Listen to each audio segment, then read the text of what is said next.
മുടി വളർച്ചയ്ക്കും അതുപോലെ നമ്മുടെ മുഖം തിളങ്ങാനും ഒക്കെ വീടുകളിൽ ഉണ്ടാക്കിയിട്ട് സൂക്ഷിച്ചു വെക്കാൻ പറ്റുന്ന ഒരു ബയോട്ടിൻ പൗഡറിൻ്റെ റെസിപ്പിയാണിത്. അപ്പോൾ ഇത് ദിവസവും 1 സ്പൂൺ വീതം കഴിക്കുന്നത് നമ്മുടെ ശരീരത്തിന് വളരെ നല്ലതാണ്. ബയോട്ടിൻ ഗുളികകളൊക്കെ വാങ്ങിയിട്ട് കഴിക്കുന്നതിന് പകരം നമുക്ക് ഇതുപോലെ വീട്ടിലുണ്ടാക്കിയിട്ട് സൂക്ഷിച്ചു വെക്കാം. അപ്പോൾ ഇതെങ്ങനെ ഉണ്ടാക്കുന്നതെന്ന് നോക്കാം, അതിൻ്റെ ഇൻഗ്രീഡിയൻസ് എന്താണെന്ന് നോക്കാം. അപ്പോൾ ആദ്യമായിട്ട് നമുക്ക് കുറച്ച് സീഡ്സ് ഒരു പാത്രത്തിലേക്ക് മാറ്റി വെക്കാം. ഇതിലേക്ക് ഞാനൊരു 1/4 കപ്പ് ഫ്ലാക്സ് സീഡ് ചേർത്ത് കൊടുക്കുന്നുണ്ട്. അതുപോലെ തന്നെ ഒരു 1/4 കപ്പ് പംകിൻ സീഡും കൂടിയും ചേർക്കാം.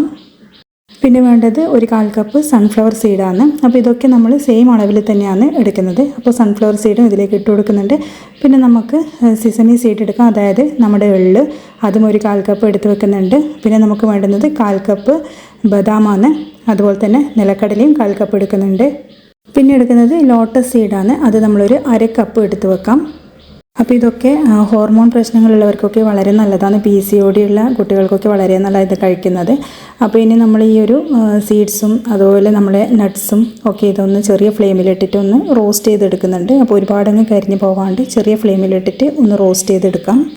അപ്പോൾ ഇതിൻ്റെ കറക്റ്റ് പാകം എന്ന് പറയുന്നത് നമ്മുടെ ഫ്ലാക്സ് സീഡും അതുപോലെ നമ്മുടെ എള്ളും ഒക്കെ ഒന്ന് നല്ലോണം ഒന്ന് പൊട്ടി വരുന്ന സമയത്താണ് ഫ്ലെയിം ഓഫ് ചെയ്യേണ്ടത്. അപ്പോൾ ഒരുപാട് കരിഞ്ഞു പോകാണ്ട് ഒന്ന് പ്രത്യേകിച്ച് ശ്രദ്ധിക്കുക. നമ്മൾ ഉണ്ടാക്കുന്ന പൗഡർ പിന്നെ ഭയങ്കര കയ്പ്പ് രസവും ആ കരിൻ്റെ ടേസ്റ്റൊക്കെ ഉണ്ടാകും കേട്ടോ. അപ്പോൾ അതുകൊണ്ട് ഒന്ന് നോക്കിയിട്ട് വറുത്തെടുക്കണം. അപ്പോൾ അത് മാറ്റിയതിന് ശേഷം നമ്മളിതിലേക്ക് പിന്നെ ലോട്ടസ് സീഡ് ചേർത്തിട്ടൊന്ന് വറുത്തെടുക്കുന്നുണ്ട്. അപ്പോൾ ലോട്ടസ് സീഡിന് കുറച്ച് അധികം ടൈം വേണ്ടി വരും. അതും ചെറിയൊരു ഫ്ലെയിമിലിട്ടിട്ട് വേണം നമ്മൾ വറുത്തെടുക്കാൻ വേണ്ടിയിട്ട്. കാരണം അത് ആയി കിട്ടാൻ കുറച്ച് ബുദ്ധിമുട്ടാണ്. അപ്പോൾ നല്ലോണം വറുത്തെടുത്തിട്ടില്ലെങ്കിൽ പുറം ഭാഗം നല്ല ക്രിസ്പി ആയിട്ട് ഉൾഭാഗം ആവാണ്ടായി പോകും. അപ്പോൾ ഇടയ്ക്കുന്ന ഇതുപോലെ ഒന്ന് ഞെക്കി നോക്കുക. അപ്പോൾ ആ ഒരു സമയത്ത് നമ്മൾ ഇതുപോലെ ഒന്ന് പൊട്ടിപ്പോകുന്നുണ്ടെങ്കിൽ, അതായത് ഇങ്ങനെ പൊടിഞ്ഞു പോകുന്നുണ്ടെങ്കിൽ നമുക്ക് ഫ്ലെയിം ഓഫ് ചെയ്യാം. ഇതാണ് ഇതിൻ്റെ കറക്റ്റ് പാകം. അപ്പോൾ ഈ ഒരു സമയത്ത് ഞാൻ ഫ്ലെയിം ഓഫ് ചെയ്തിട്ട് എല്ലാം കൂടി ഒന്ന് സൈഡിലേക്ക് മാറ്റി വെക്കുന്നുണ്ട്. അപ്പോൾ നമ്മൾ പൊടിക്കുന്ന സമയത്ത് എല്ലാം കൂടി ഒരുമിച്ചിട്ട് പൊടിച്ചെടുക്കുന്നുണ്ട്.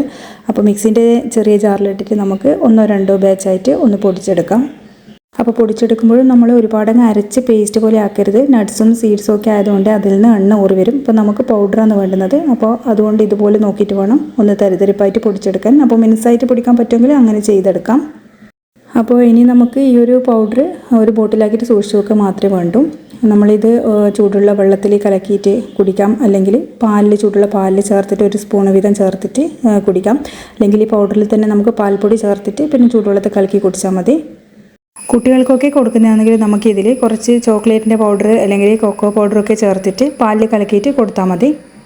അപ്പോൾ തീർച്ചയായിട്ടും ഇതൊന്ന് ട്രൈ ചെയ്ത് നോക്കുക. ഒരു 2 ആഴ്ച മുതൽ 1 മാസം കൊണ്ട് തന്നെ നിങ്ങൾക്ക് വ്യത്യാസം തിരിച്ചറിയാൻ പറ്റും. അപ്പോൾ വീഡിയോ ഇഷ്ടമായാൽ തയ്യാറാക്കി നോക്കാനും അതുപോലെ ലൈക്ക് ചെയ്യാനും ഷെയർ ചെയ്യാനും മറക്കരുത്. താങ്ക്